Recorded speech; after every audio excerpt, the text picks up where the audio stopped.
funk, né? Mas vocês entenderam, entendeu? O Flávio H já falou, precisa destruir fisicamente e espiritualmente. Na verdade, assim, toda esta cultura precisa ser destruída e substituída. Não há muito o que dizer, cara. E isso, assim, pra muita gente que eu falo aqui, soa... é um puta trabalho. Não é tão trabalhoso assim. Não é tão trabalhoso assim. Não é tão trabalhoso assim porque existe uma coisa que é o aspiracional. A partir do momento que você destrói a hierarquia do crime, e você elimina e humilha seus líderes, e elimina a possibilidade, ou seja, você aumenta o risco no cometimento do crime e diminui a recompensa, o aspiracional do jovem, especialmente esse jovem de 15 a 25 anos, que é o cara que vai cometer a maior parte dos crimes violentos, ele se altera. Ele vai se alterar. Ele vai ter que aspirar necessariamente outras estruturas hierárquicas, outras formas de gerar dinheiro. Que seja o cara ouvir o Pablo Marçal e falar, olha só, você vai comprar. Já é um ganho civilizacional ali. E que vai caber não só o Estado, mas a cultura, a iniciativa privada, ao Brasil como cultura, abraçar essas pessoas e oferecer esse aspiracional. Por mais que os MCs de São Paulo tenham envolvimento com o PCC, sim, em várias etapas do trabalho deles, basta ver estranhas relações que o tal do Condzilla tem por aí, né? Não vou... Eles constroem um aspiracional levemente diferente. Em geral, o MC, ele canta como ele com o MC, ele acende na favela. Olha só como nós venceu, bababá. Ele venceu. E aí ele olha pra favela de cima pra baixo, mostrando que ele vai premiar os seus com a vitória financeira que ele obteve.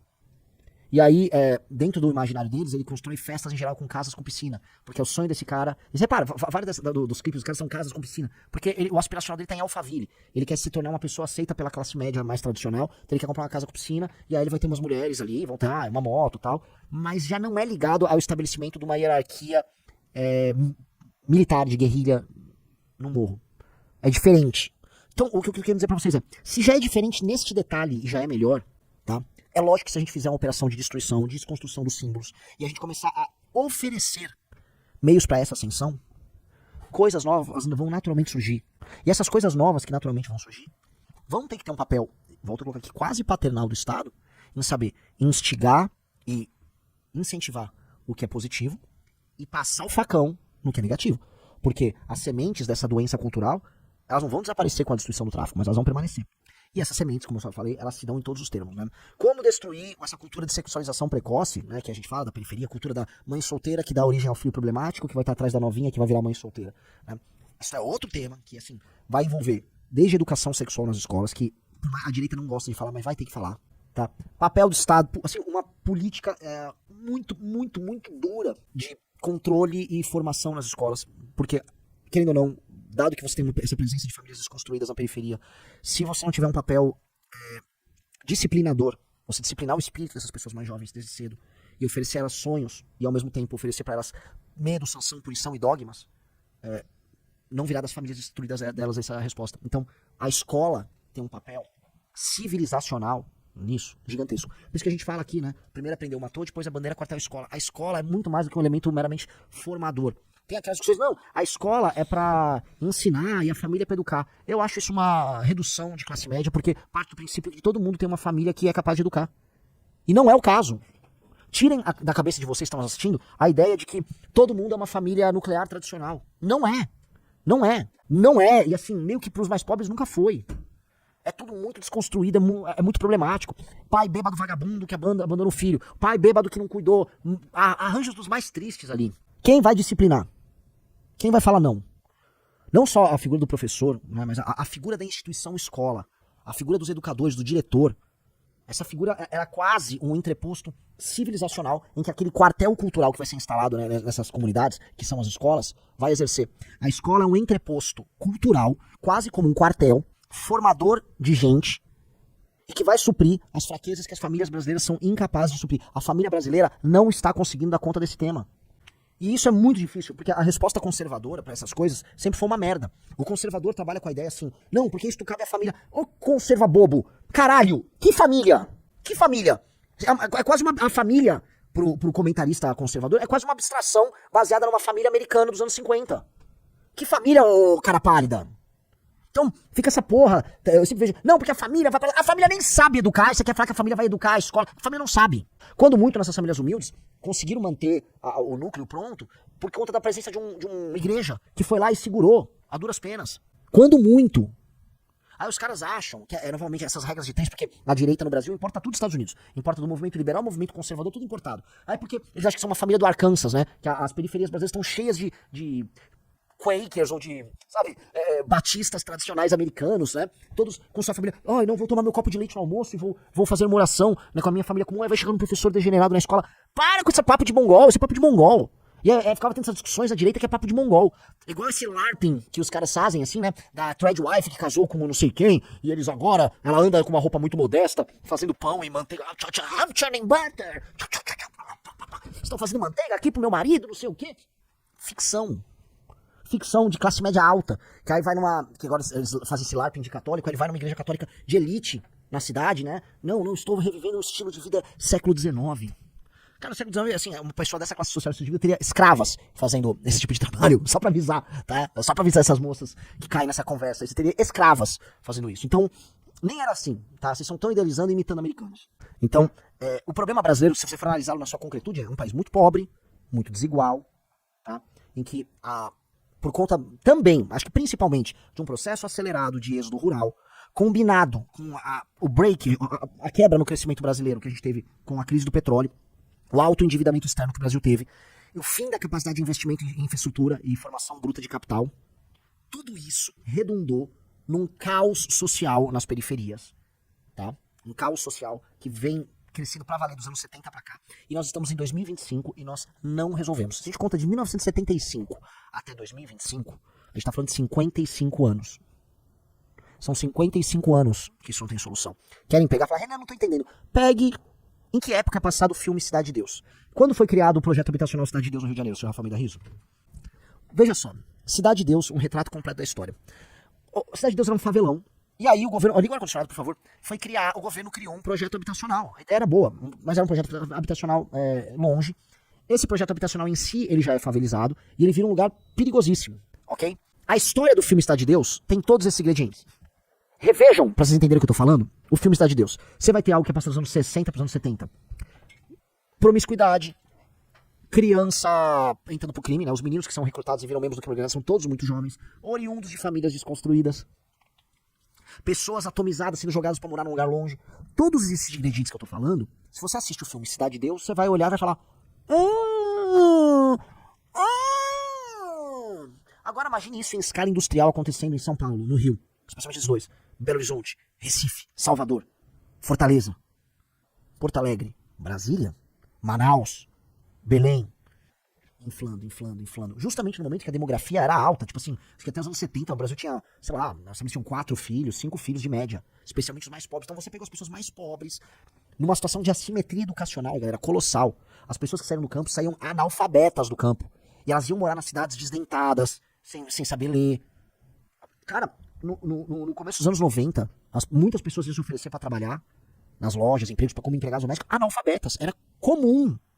Ser analfabeto até os anos 90 era comum. E essas pessoas foram morar nas periferias das cidades. Vocês imaginam nessas periferias as pessoas analfabetas, completamente empobrecidas. Imagina a situação dessas pessoas. Vocês pararam pra imaginar o descalabro que foi isso? A gente tem que olhar, porque assim, isso foi uma crise humanitária. A gente ainda teve nos anos 90 uma das últimas grandes crises de seca no Nordeste, que foi até montar uma campanha humanitária de seca. O aparato, vamos dizer, assistencial do Estado brasileiro, que pra valer começou a ser montado, creio eu, do governo Itamar em diante, né? Ele se acelera muito no governo Fernando Henrique. Esse aparato assistencial quase não existia. Então as pessoas ainda morriam de fome, as pessoas viviam de desnutrição, a gente tinha isso. As periferias vieram esse inferno. Não resolveu, são 55 anos sem resposta, e o papel do Estado foi dizer que essas periferias têm uma cultura pra nos entregar. Ah não, surgiu algo legal. Não surgiu! É coisa de degenerado, de maluco, de tarado, de filho da puta, pegar 55 anos de uma falha, vamos dizer, de sociedade no Brasil e dizer que essa falha é legal porque fez uma música em que o cu aparece. Não é legal. Não é legal.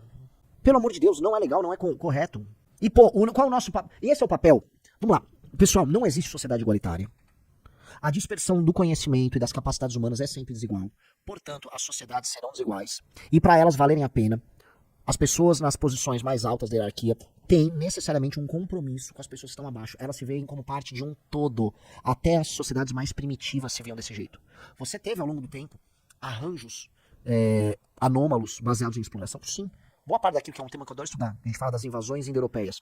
Mas, indo-europeus mencionados aí, mas não só deles, mas outros tipos de invasões em que povos guerreiros, uma aristocracia guerreira, invadia uma civilização estabelecida, eles em geral matavam a elite, ou mantinham, né, matavam o rei, mantinham uma elite, se estabeleciam como um superestrato ali, faziam uma espécie de uma fusão cultural com o meio, e mantinham a base da pirâmide numa situação muito ruim.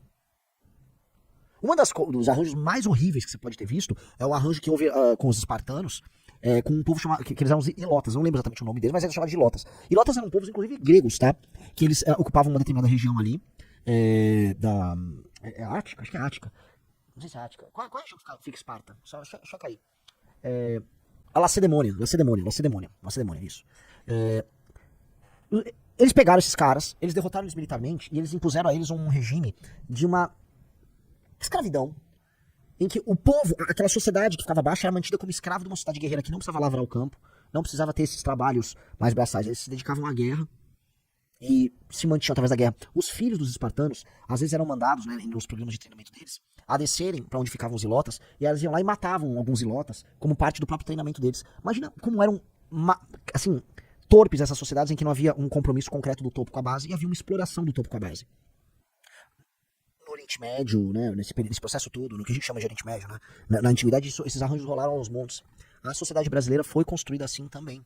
Havia um regime de escravidão, havia uma elite aristocrática ligada à terra, que tinha lá seus méritos, né, porque todas as elites também têm seus méritos, né, mas que construiu um arranjo em que não há um compromisso concreto do topo com a base. Até porque o escravo, que veio pra cá, não era visto por essa elite como parte do próprio povo, ele era visto como outro, alguém que era colocado numa situação de brutalização, e que ficava ali cumprindo um trabalho largado.